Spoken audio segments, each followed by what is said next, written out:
the topic selected for today is water potential. It comes under plant-water relations. Plant-water relations are very important and we will be dealing with many topics under this one. The first one is water potential. Before I go with water potential, let us know some points related to plant-water relations. So water is the essential component of all living beings, all animals, plants, bacteria, etc. Without water, no physiological activity can take place. Protoplasm is essentially water. 90% or more than 90% of protoplasm is nothing but water, and in this water, molecules of various types are either dissolved or suspended. If you take the example of watermelon, in watermelon, 92% of its weight is only water. In herbaceous plants, the water component varies from 85 to 90%. That means the dry weight is only 10 to 15% of its wet weight. A corn plant absorbs 3 liters of water in a single day. Similarly, a mustard plant absorbs water equivalent to its own weight in about 5 hours time. Then, the water composition of different parts of an animal or plant is not the same, it differs. In some body parts, the water component is very high, and in others it is very low. If you take plants, in woody stems and seeds, the water composition is very low. Then, the terrestrial plants absorb a lot of water through their roots, but much of this water is lost through transpiration. Then, water has a limiting effect on the plant growth, plant productivity, and also distribution of plants. Now let us take up water potential definition. The tendency of water molecules to move from one place to another is measured as water potential, and it is represented by the Greek letter C, and it is always measured in units known as pascals. Then, what is the meaning of this one? It says that water molecules have a tendency to move from one place to another. That means they never stay at one point. Always they will be moving. And this tendency is measured as water potential. So water potential means the tendency of water molecules to move from one place to another place. And this is represented by the Greek letter C, this one. And water potential is always measured in units known as pascals. And understanding water potential is essential to know the fundamental properties of water movement in plants. Then, water always moves from a region of higher water potential to a region of lower water potential. So water moves from the level of higher water potential to the lower water potential. It means if you separate two solutions, one having higher water potential and another one having lower water potential, always the water moves from higher water potential to lower water potential. Then, pure water has greatest water potential. So, pure water means water without any solutes. It has highest water potential. at standard temperature and not under any pressure. So when pure water is not under any pressure and at standard temperature, it has highest water potential, and that water potential is represented or is taken as 0. This is 0. So pure water under standard temperature and under not any pressure is always 0. Then what happens? If we add solute molecules, the water potential decreases. So only pure water has highest water potential, and if we add any solute, that is the sugar molecules, the water potential decreases accordingly. As the solute concentration increases, correspondingly the water potential also decreases. Then osmosis.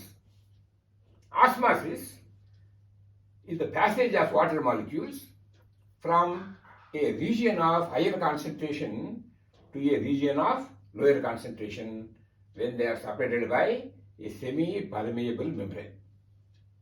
We will be knowing more about osmosis later on. Just for the time being, remember, osmosis means movement of water molecules from a region of higher concentration to a region of lower concentration. And osmosis depends on the water potential. They are almost the same. I will explain that point later on. Then, we should know about a solution. What is a solution? Solution contains a solute and solvent. The solvent is always water. Solute can be anything, sugar, salt, like that. So if you dissolve sugar, a solute, in water, a solvent, we get a solution. Then, the solute molecules reduce water potential. So whenever we add solute to the water potential decreases. How much? The extent by which they lower the water potential. So you add more and more solute, the water potential is decreased more and more, or decreases more and more. And this is known as solute potential. Solute potential means the reduction of water potential by the addition of solute. Then, water molecules possess kinetic energy. It means they are always in a state of movement. They never stay stationary. They always move from one place to another. And this is more obvious in the case of gases and liquids. The water molecules will be in a rapid, random, and constant motion. This is known as kinetic motion or kinetic energy. Then, the greater the concentration of water, the greater will be the kinetic energy or water potential. So pure water has kinetic potential of 0. That means it has highest kinetic energy and it exhibits highest movement. Then, so as the concentration of the water increases, the kinetic energy of the solution also increases. So, pure water has greatest water potential. And as we go on adding solutes, this kinetic energy decreases correspondingly. Then, if two systems containing water are separated by a semi-permeable membrane, random movement of water molecules will result in the net movement of water molecules from a system with higher kinetic energy to the one with the lower kinetic energy. It means water moves from a system with higher water potential to one having with a lower water potential. Now I have drawn a figure here. There are two chambers, A and B, separated by a semi-permeable membrane. Chamber A has a sugar solution with higher water potential. Chamber B has sugar solution with lower water potential. What does it mean? Higher water potential means the water molecules are more and sugar molecules are less. Naturally, the solution present in the chamber A has higher kinetic energy. Well, the solution B has more sugar molecules than the solution A. So, the water potential of solution present in the B is much less. Why? Because solution B has more solute particles than the solution A. That means the kinetic energy of the solution in A is more than the kinetic energy of the solution present in B. Then what happens? Water molecules never stay stationary. They will be always moving randomly. So some of the water molecules move from here to here, from chamber A to B, and some water molecules present in the B will be moving from chamber B to A. But because of the difference in the water potential between the chamber A and B, more water molecules diffuse from chamber A to B. As a result, what happens? After some time, an equilibrium is established. The concentration of the sugar solution on either side of the permeable membrane becomes equal. As a result, an equilibrium is established. Then,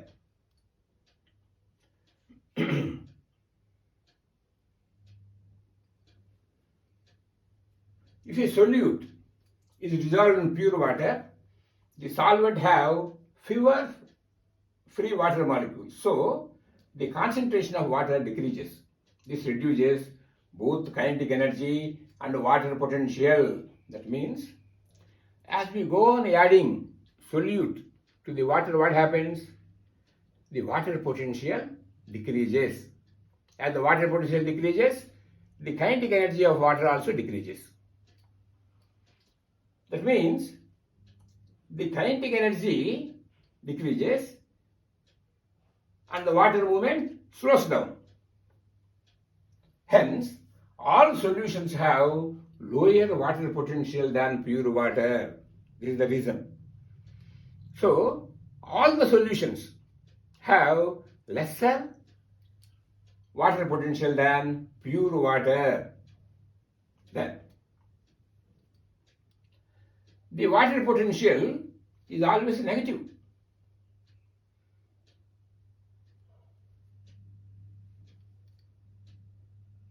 If you go on adding solute to water, what happens? I have told you, highest water potential is in pure water, that is 0. If you go on adding solute, what happens? The value becomes negative. The more the solute we add, the more negative the water potential will be. Similarly, if we go on adding solute, the solute potential also becomes negative.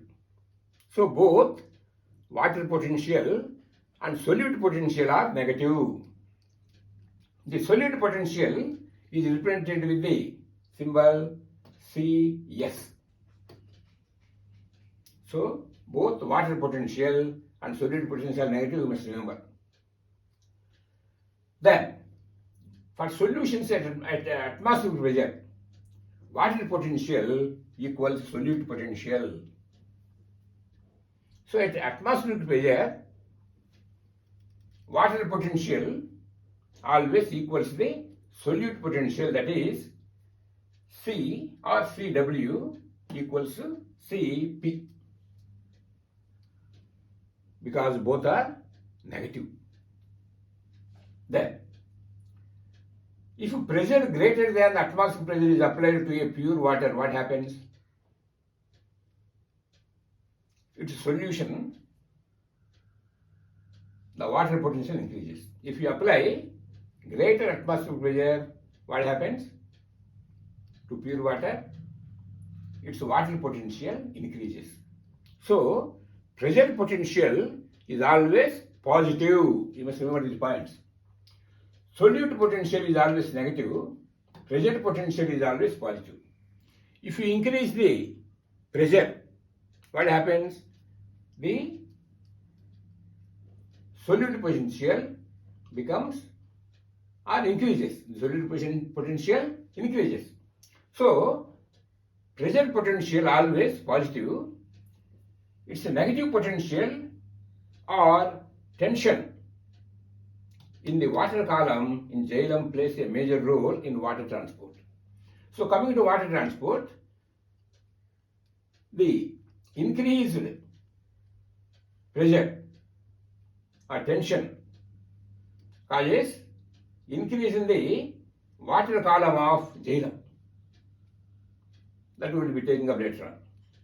So water potential in a cell is affected by both solute potential and the pressure potential.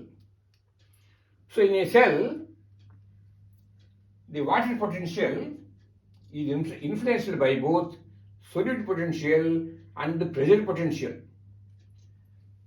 As a result, the relationship is represented with the help of this equation. Water potential is equal to solute potential plus pressure potential, or Cw is equal to Cs plus Cp. In this way, we have to understand the water potential. So in a nutshell, pure water has highest water potential, and as we go on adding solutes to water, its water potential decreases. That means it becomes more and more negative. If we add solute, both water potential and solute potential decrease. Then, water molecules have great kinetic energy. They never remain stationary at one point, and they will be exhibiting random, constant, rapid movements.